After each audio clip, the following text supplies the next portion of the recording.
viewers, welcome back, and it's still the show Deen and Dunya. The topic is mental health. So we've been talking about the issues that we see around with regards to mental health, and I remember someone saying while she was growing up, she actually was staying with a stepmom that was actually not really nice to her. And so whenever she makes any mistake, instead of correcting her or like giving her soft words, she'd be like, I know you cannot do anything better. You are this, you're a failure, you. And then she grew up with that. Then unfortunately, when she got married, she had a husband that would actually crush her confidence every time she would like to do something. He stopped her from interacting with people that they're going to influence her, they're going to change her, and then he cannot control her. And so it reached a point where she had so much anxiety that she cries for no reason. And she noticed that even her little girl was actually taken after her. The girl would be like, I don't have friends at school. People don't like me. She was like, she needs to seek help to see how she can stop this. So what do you think a person can do in that situation? Well, like I told you earlier, a person, you know, every person has something, there's something called ACEs, Adverse Childhood Experiences. Now, this basically the traumatic events a child goes through between the age of 0 to 17. Now, during that time, everything you go through, be it sexual abuse, violence, emotional abuse, it's stored in the subconscious mind. So it affects the way you see yourself and the way you behave. And it was further reinforced now by the husband. Now, so I can't just like say something about this person because there has to be assessments. You know, the funny thing is when she said this is what she was going through, the anxiety and all that, the guy said it's because she doesn't have much consciousness of Allah. She doesn't have much taqwa. So it's more like religious manipulation again. Exactly, like it's her fault that this is happening to her. This is a very common thing, especially from those who are more religious, who seem to be more religious. I think it's a very common thing, and they make you feel less as a Muslim. And again, I can't say this is the reason why she did it or it's true because we can't say, right? But the thing about it is there's a way you can actually reaffirm yourself. Now, it has to do with you knowing yourself as well, and then being deliberate, taking action. Like I said, I can make an example of myself. People find it hard to believe, but at some point in my life, I also suffered from low self-esteem. And it took a while, and I began to talk to myself. Actually, I had to go through coaching and therapy, and I began to do something called positive self-talk, whereby I affirmed it to myself. I would stand in front of the mirror because I'm a drama queen, and I look into the mirror and I'll say, Kai, wallahi, and I'll smile at myself.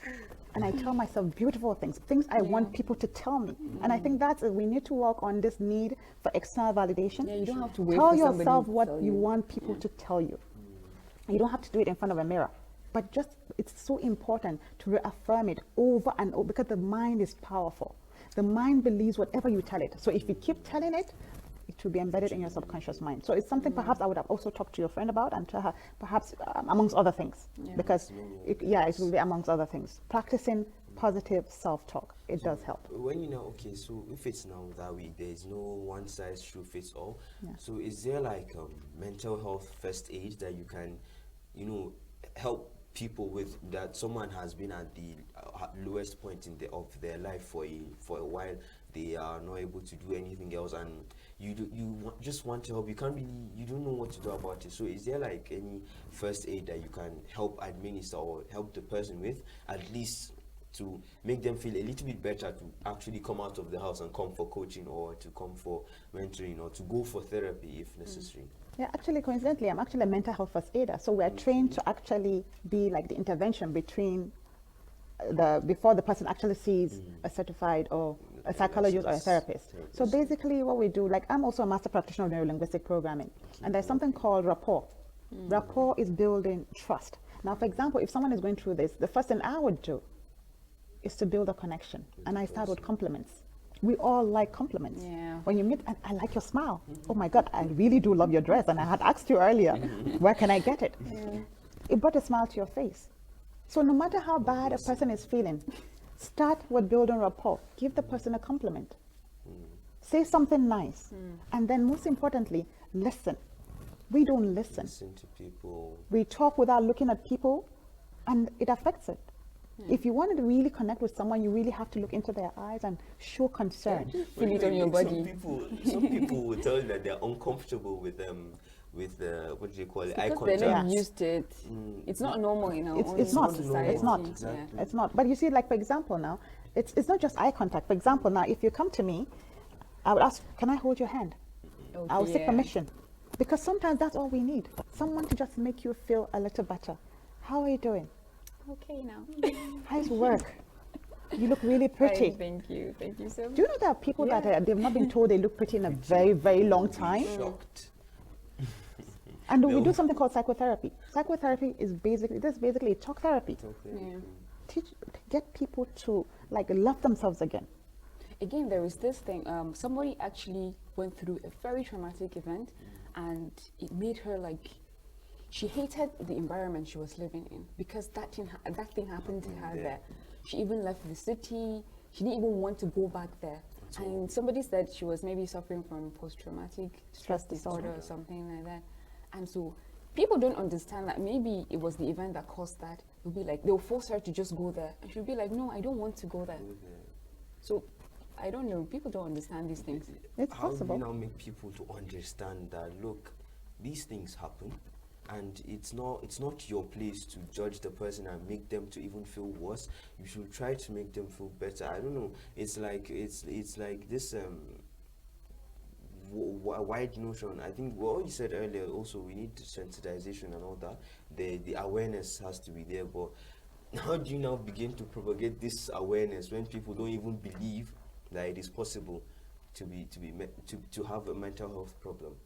You By just feel talking like about it. you're being dramatic. By talking or about you're it. being attitudinal. It's basically by talking about it. And you see, most people are afraid to be vulnerable. That's why most of the time when I have classes, I talk about me. We don't find it comfortable to talk about our bad sides or our weaknesses. Yeah. And when you do, people connect. For example, the person you're talking about, it's very possible it's PTSD. You know? Yeah. The thing is, when something happens, traumatic happens to a person, there are three ways you react.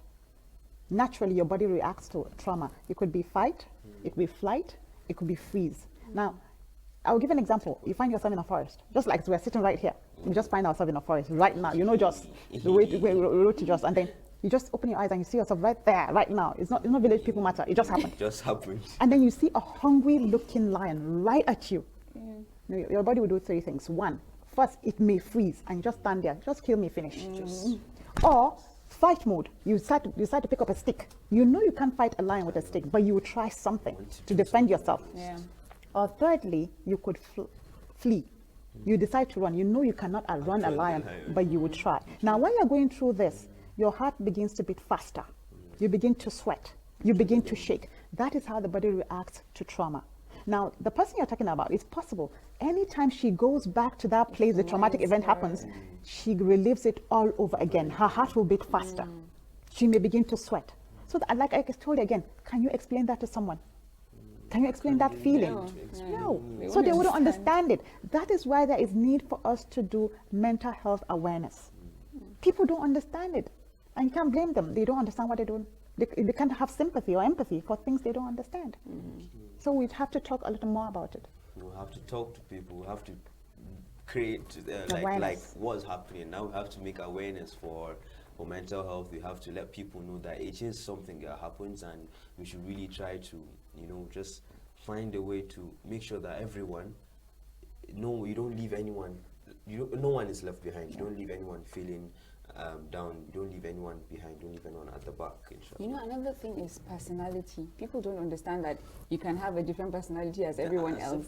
For example, if I say I'm an introvert, I have my cycle, or like I do not socialize, as any other person. They'll be like, you don't like people. You don't like attending stuff. And it's not like you don't like people really, but maybe you're not comfortable around some people. But they'll be like, you just have to be an extrovert by force. And so you don't force people to be what you want. Again, lack of awareness. I once told someone that you could even be an ambivert. And she said, what's that? An ambivert is the link between an introvert and an extrovert. There's a middle course, an ambivert. An ambivert, a person who can be an extrovert, can be chatty and outgoing, and at the same time can be secluded and quiet. There are people that are like that. Sometimes I don't like noise, and sometimes I am noisy. I need the noise. Oh, you are the noise. Dear viewers, it's still the show Deen and Dunya. Now I'll ask our special guest to tell us what to do if we go through any type of mental health issues. Well, the thing is, first of all, acknowledge it. We have been raised in a society whereby we are told to, Mom, don't talk about it, don't show pain, don't show vulnerability, don't man up. Acknowledge it. Acknowledge the fact that I am not doing okay. Acknowledge the fact that it's not okay. And then seek for help. Talk to people who you trust. That's why we always insist you should have a support system. Everybody should have someone, 1, 2, 3 people that you can call at any time when you're in trouble. You should have someone like that you can talk to, and then of course see an expert, and they can take you through the process. And I keep telling people it's not enough to just see a psychologist or a therapist. You are also supposed to see a counselor, because when you are going through therapy, your life is changing, your cycle is changing. So you could also need a counselor who will now help you work towards practicing a new pattern and routine. And we insist, and I keep telling people that there's this very popular saying in mental health: it's okay not to be okay. It's okay. You have to let people know that, but just don't remain not okay. Okay, so our takeaways are self-affirmation, positive self-talk. You can even have a gratitude journal. You can have coping mechanisms whenever you're in certain situations. So thank you very much to our dear guests, and inshallah, we hope that you're going to accept our invitation in the future. Inshallah. All right, dear viewers, it's still the show Deen and Dunya. We'll continue to bring issues and try to find solutions. Thank you very much. Assalamu alaikum wa rahmatullah.